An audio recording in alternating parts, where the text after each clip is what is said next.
Shady ghost stories के एक और डरावने एपिसोड में आप सभी का स्वागत है। ये कहानी हमें विशाल ने भेजी है, तो चलिए बढ़ते हैं अपनी कहानी की ओर। मेरा नाम विशाल है और ये घटना मेरे पापा के साथ घटी थी। इस हादसे को 1 साल से ज़्यादा हो चुका है, लेकिन आज भी इस हादसे पे हमारी चर्चा होती ही रहती है, क्योंकि ये अभी तक हमसे दूर नहीं हो पाई है। आज भी मेरे पापा इन सब चीज़ों को आए दिन झेलते हैं। मेरे पापा का नाम रविदास शुक्ला है और वो केरला के एक गांव में सिग्नल मैन थे। अभी 1 महीने पहले ही उनकी रिटायरमेंट हुई है, लेकिन उन्होंने अपनी पूरी ज़िंदगी मानो रेलवे को ही दे दिया हो। जब वो सिग्नल मैन की नौकरी कर रहे थे तो उन्हें ट्रैक के पास में ही एक 1 BHK का क्वार्टर मिला हुआ था, जिसमें मैं, मेरी मम्मी और मेरे पापा रहते थे। अगर आपने कभी ट्रेन में सफ़र किया होगा तो आपने किसी भी गांव के फाटक के साथ सिग्नल मैन को लाल और हरी झंडी लिए ज़रूर देखा होगा। बस वहीं पे दिन के टाइम मेरे पापा की ड्यूटी लगती थी। तो ये बात बस 1-1.25 साल पुरानी है। हमें जो घर मिला हुआ था और जहाँ पे पापा की ड्यूटी लगती थी, इन दोनों के बीच करीब 500 मीटर की दूरी थी, लेकिन हमारा घर भी ट्रैक के बराबर में ही बना हुआ था, जिससे रात दिन ट्रेन की आवाज़ें आती थी। खैर, अगर आप इन आवाज़ों को हर घंटे सुनने लगो तो आपको इसकी आदत सी हो जाती है। तो साल भर पहले पापा जब अपनी ड्यूटी ख़त्म करके घर की तरफ आते थे तो कुछ दिन से उन्हें एक अजीब सी बेचैनी महसूस होने लगी थी। हर बार जब वो अपने घर के पास रेलवे ट्रैक से गुजरते थे तो उन्हें ऐसा महसूस होता था कि कोई उन्हें दूर से अंधेरे में इशारे कर रहा है। और तो और अजीब सी किसी की दूर से चिल्लाने की आवाज़ें भी सुनाई देती थी। वो आवाज़ें इतनी डरावनी और भयानक होती थी जिसे मैं यहाँ समझा नहीं सकता। मतलब कभी कोई एकदम हलक से चिल्लाता था और कभी कभी मानो गला फाड़ कर हंसता था। और जब जब वो ट्रैक पे होते थे तो दूर उन्हें रोशनी दिखती थी। ये आम बात नहीं है, क्योंकि रेलवे लाइंस में ट्रैक के दोनों साइड जंगल होने की वजह से रात में इतना अंधेरा होता है कि इंसान अपने आँखों से अपने हाथों को भी ना देख पाए। जो रोशनी पापा को नज़र आती थी वो अक्सर थोड़ी दूर पर घूमती रहती थी और वापस फिर किसी औरत के चिल्लाने की आवाज़ें। पापा को एक तरफ डर लगता था तो दूसरी तरफ घबराहट भी होती थी कि कहीं कोई लोग किसी लड़की के साथ बुरा तो नहीं कर रहे। लेकिन फिर भी अपने डर के बावजूद पापा ने इन सब बातों को नज़रअंदाज करने की कोशिश की, क्योंकि अब ये डेली का काम हो गया था। और फिर पापा अपने काम में लगे रहे। जब सुबह पापा उसी रास्ते से ड्यूटी पे जाते थे तो ना तो वहाँ पे कोई लाइट लगी होती थी और ना ही वहाँ पे किसी के होने का निशान। और तो और पापा ने अपने घर के नीचे रेलवे ट्रैक के बाजू में ही थोड़े पेड़ पौधे लगा लिए थे और कुछ सब्जियां उगाने लगे थे, जिससे उनका रिटायरमेंट के बाद बुढ़ापे में दिल लगा रहे। लेकिन हालात तब और ज़्यादा ख़राब हो गए जब उन्हें आधी रात में बेचैनी और अजीबो-गरीब साए दिखने लगे। उन्हें ऐसा महसूस होने लगा जैसे कोई लगातार पापा की हरकतों पे नज़र बनाए हुआ है। पापा बताते थे कि उन्हें किसी नेगेटिव एनर्जी के आसपास होने का एहसास होने लगा है, जैसे कोई तो उनके पास है और वो पापा को नुकसान पहुंचाना चाहता है। पापा को लगता था कि अब न तब मुझे कोई मार देगा, पर जैसे ही वो इधर उधर घूम कर देखते थे तो एकदम सन्नाटा।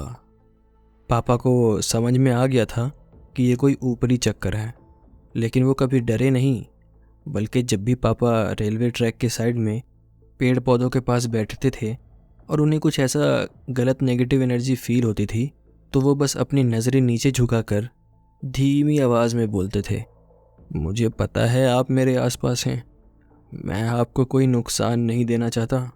मुझे रेलवे ने यहाँ पे घर दिया हुआ है जिसमें मैं और मेरे परिवार रहते हैं।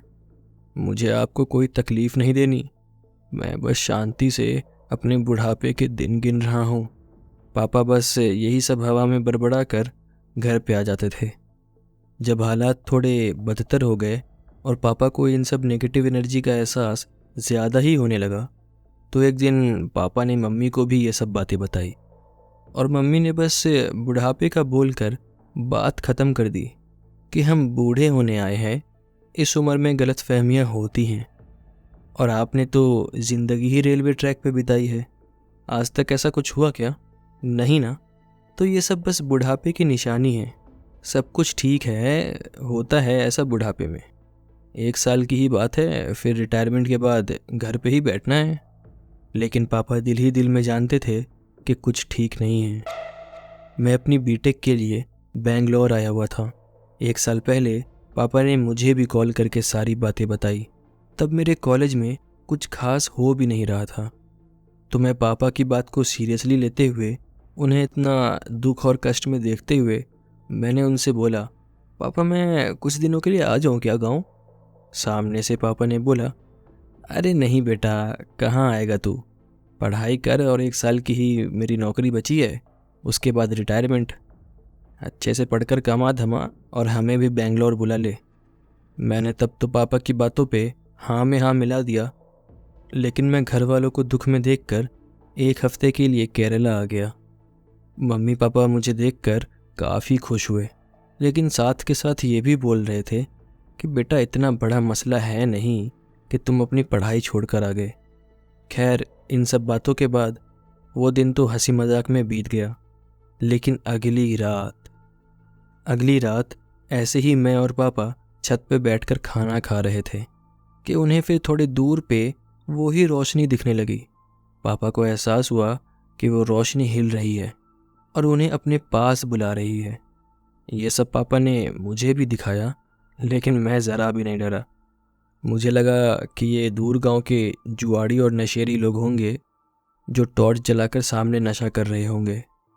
लेकिन दोस्तों, वो कहते हैं ना कि मुसीबत कभी भी घर चलकर नहीं आती, बल्कि हम खुद उसे जाने अनजाने में बुलावा देते हैं। हम दोनों ने फिर खाना ख़त्म किया और टहलने के बहाने रेलवे ट्रैक के पास चले गए। मैं पापा का डर दूर करना चाहता था कि कोई भूत वूत नहीं है, ये बस गांव के ही लोग हैं। जैसे जैसे हम उस रोशनी की तरफ आवाज़ लगाते हुए बढ़ रहे थे, तो हमने देखा कि जो रोशनी थोड़ी दूर पे पटरी पे चमक रही थी, वो रोशनी अब जंगल के अंदर जा रही है। और ऐसा नहीं कि वो सीधा जा रही है, बल्कि ऐसा लग रहा है कि वो हर सेकंड पे 10-20 मीटर कूद कर जंगल के अंदर जा रही है। थोड़ी घबराहट हुई पापा को, लेकिन मैंने हंसते हुए बोला, देखा, ये होंगे नशेड़ी लोग ही, हमें अपनी तरफ आता देख उठकर भाग रहे हैं। लेकिन तभी पापा मेरी बात काटते हुए बोले, बेटा लेकिन कोई इंसान तो दिखा ही नहीं, और देख वो रोशनी कितनी तेज़ी से जा रही है, इंसान क्या इतनी दूर दूर कूद सकता है? मैंने फिर पापा से बोला, अरे पापा, रोशनी बस हमारे आँख में लगकर चमक रही है और उन्होंने टॉर्च हमारे तरफ की हुई है और वो लोग टॉर्च के पीछे हैं, तो अंधेरे में हमें वो लोग दिख नहीं रहे। यही सब बात करते हुए हम वहीं से वापस हो लिए। लेकिन जब हम दोनों वापस आने लगे तो मुझे लगा कि कोई बहुत दूर, लेकिन फिर भी काफ़ी करीब, मतलब ऐसा था कि दूर से आवाज़ें आ रही है, लेकिन इतनी तेज़ कि वो मेरे कानों में चुभ रही थी, जैसे कि कोई कान के पास ही आकर बोल रहा हो। ऐसा लग रहा था मानो कम से कम 8-10 लोग पीछे से हमारे ऊपर ज़ोर ज़ोर से हंस रहे हो। जब हमने पीछे मुड़कर देखा तो वहाँ किसी इंसान का नामो निशान नहीं, और तभी अचानक पीछे से पापा को किसी ने सिर पे टपली मारी। वो एकदम झटके से आगे की तरफ गिर गए। मुझे भी वो थप्पड़ की आवाज़ साफ सुनाई दी थी कि जैसे किसी ने तेज़ चाटा मारा हो पापा के सिर पे। इतना ही होना था कि मैं और पापा चिल्लाते हुए भागे।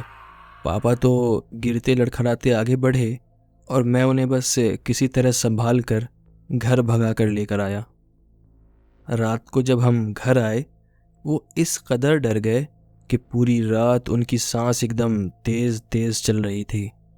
वो शायद इतना डर गए थे या उन्हें ऐसा सदमा लग गया था जिससे वो घर आकर भी बस कुछ न कुछ बड़बड़ाए जा रहे थे, और सहमा हुआ सा मुँह लेकर एकदम फूट फूट कर रो रहे थे। उनकी आंखें एकदम उल्टी हो गई और वो कुछ अलग ही भाषा में बड़बड़ाने लगे। सच कहो तो पापा को इस हाल में देखकर मुझे भी अंदर से रोना आ रहा था। मन तो कर रहा था कि मैं वापस वहाँ पे जाऊँ और उन साये से अपने पापा की जान की भीख मांगूं, लेकिन इस बात का भी डर था कि अगर मैं इस बार वहाँ पे गया और उन्होंने मेरे साथ कुछ बुरा कर दिया तो पापा और मम्मी को कौन संभालेगा।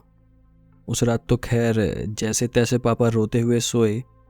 अगले दिन हमने पापा के ऑफिस से 1 हफ्ते की इमरजेंसी छुट्टी मांगी और उसी दिन करीब 2 बजे दिन के टाइम ही पापा अजीब हरकत करने लगे। मेरी मम्मी को अपशब्द बोलने लगे, उन्हें गंदी गंदी गाली और गलत गलत नाम से बुलाने लगे, जिसे सुनकर पापा से नज़रें मिलाना मेरे लिए भी भारी पड़ रहा था। बता दूं कि मेरे पापा के मुंह से पहले कभी मैंने गालियां नहीं सुनी। पापा को इस हाल में देख कर मेरी मम्मी की भी रो रो कर हालत ख़राब थी। जब तब मेरी मम्मी मुझे ही बोलने लगती थी कि तू क्यों पापा को उधर लेकर गया था, हीरो बनने का कितना शौक है तुझे। मेरी मम्मी बस मुझे ही कोसे जा रही थी। शर्मिंदा तो मैं भी था अपनी हरकतों पे।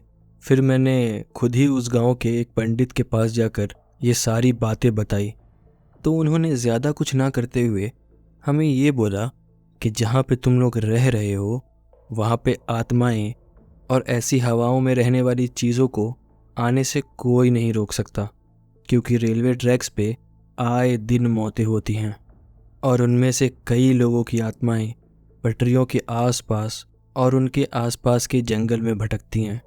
तो आखिर तुम किस किस को रोकोगे। लेकिन फिर भी उन्होंने हमारे मन की शांति के लिए अगले दिन कुछ 5-6 लोगों के साथ हमारे घर पे आए और घर आकर एक बड़ा हवन रखवाया।